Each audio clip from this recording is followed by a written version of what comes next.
अलग अलग तरह की बंदूकों का अलग अलग तरह का मैकेनिज्म होता है, पर सभी बंदूकें एक ही बेसिक प्रिंसिपल पर काम करती हैं। फुल्ली ऑटोमेटिक बंदूकों से अलग, जो कि लगातार फायर कर सकती हैं, सेमी ऑटोमेटिक बंदूकें एक बार ट्रिगर दबाने पर एक ही राउंड फायर करती हैं। यह एक 9mm सेमी ऑटोमेटिक पिस्तौल है। इस वीडियो में हम देखेंगे कि सेमी ऑटोमेटिक हैंडगन्स और पिस्तौलें कैसे काम करती हैं। यह एक कारतूस या कार्ट्रिज है। इसे मैगजीन में लोड किया जाता है, जिसमें स्प्रिंग और फॉलोअर इस पर दबाव बनाए रखते हैं।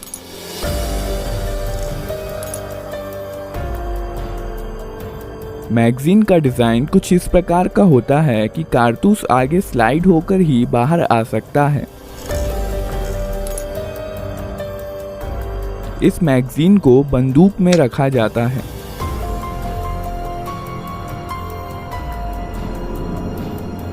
यहाँ पर बंदूक के अंदर के महत्वपूर्ण पार्ट्स दिखाए गए हैं। बंदूक को पहली बार फायर करने के लिए रिकॉइल स्प्रिंग के अगेंस्ट स्लाइडर को हाथ से पीछे खींचा जाता है। इसके कारण कई चीज़ें एक साथ होती हैं, जिन्हें हम एक एक करके देखेंगे। स्लाइडर के मूवमेंट के कारण हैमर पीछे आता है। यह हैमर स्ट्रट के जरिए मेन स्प्रिंग से जुड़ा होता है और इसलिए मेन स्प्रिंग को दबा देता है।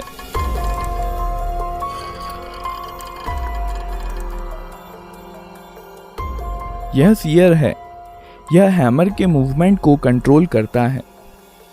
जब स्लाइडर पीछे जाता है, तब सीयर लीफ स्प्रिंग के दबाव में हैमर के साथ एंगेज हो जाता है और हैमर को वापस जाने से रोकता है। जब स्लाइडर को छोड़ दिया जाता है, तब रिकॉइल स्प्रिंग के कारण स्लाइडर अपनी पहले वाली स्थिति में चला जाता है, जबकि हैमर सीयर के कारण अपनी स्थिति में बना रहता है। इस प्रक्रिया को कॉकिंग कहते हैं।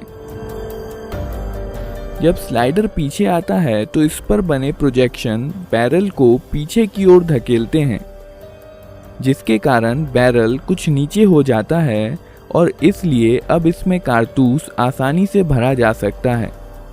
जब स्लाइडर वापस लौट रहा होता है, तो यह एक कारतूस बैरल में ले जाता है और बैरल को अपनी पहले वाली स्थिति में धकेल देता है।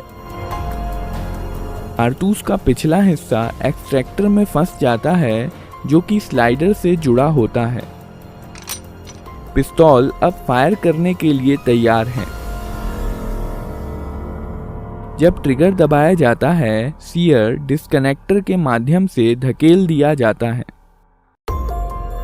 जिसके कारण यह हैमर से डिसएंगेज हो जाता है। हैमर अब फ्री है और मेन स्प्रिंग के दबाव में यह फायरिंग पिन, जो कि स्लाइडर में फिक्स्ड होती है, से जा टकराता है। बदले में यह फायरिंग पिन कारतूस के प्राइमर पर स्ट्राइक करती है।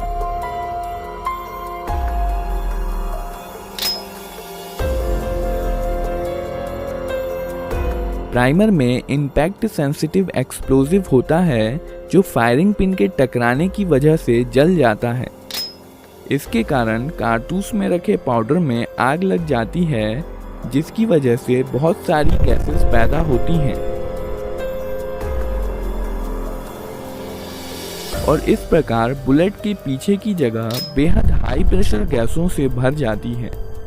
इसलिए बुलेट पर पीछे से बल लगता है, जिसके कारण बुलेट बहुत तेज गति के साथ बैरल से बाहर निकलती है। बुलेट के बाहर आ जाने पर यह गैसेस एटमॉस्फेयर में चली जाती हैं और अब यह बुलेट पर कोई बल नहीं लगाती हैं और बुलेट अपने मोमेंटम के कारण आगे बढ़ती जाती हैं।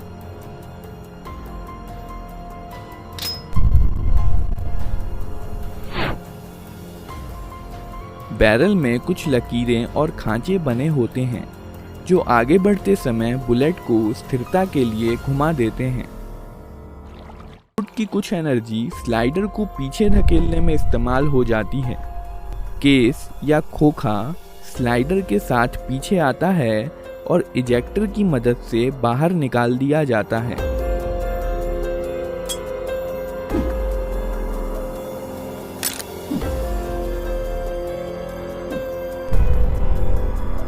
साथ ही साथ स्लाइडर हैमर को पीछे धकेलता है और बंदूक को अपने आप रिलोड भी कर देता है। और अब बंदूक अगला राउंड फायर करने के लिए तैयार है। ट्रिगर दबाने पर सीधे सीयर पर धक्का नहीं लगता है। सीयर डिस्कनेक्टर की मदद से धकेला जाता है। जब स्लाइडर पीछे की तरफ जाता है तो इस पर बने स्लॉट की मदद से यह डिस्कनेक्टर को नीचे की तरफ खिसका देता है। अब ट्रिगर और सीयर अलग हो गए हैं और इसलिए ट्रिगर दबे होने पर भी सीयर हैमर के साथ एंगेज हो सकता है। जब ट्रिगर छोड़ दिया जाता है तब डिस्कनेक्टर लीफ स्प्रिंग के दबाव के कारण स्लाइडर के स्लॉट में चला जाता है और अब बंदूक फिर से फायर की जा सकती है। ग्रिप सेफ्टी बंदूक को अपने आप फायर करने से रोकती है। जब बंदूक को हाथ से पकड़ लिया जाता है तभी ट्रिगर डिस्कनेक्टर के जरिए सीयर को मूव कर सकता है।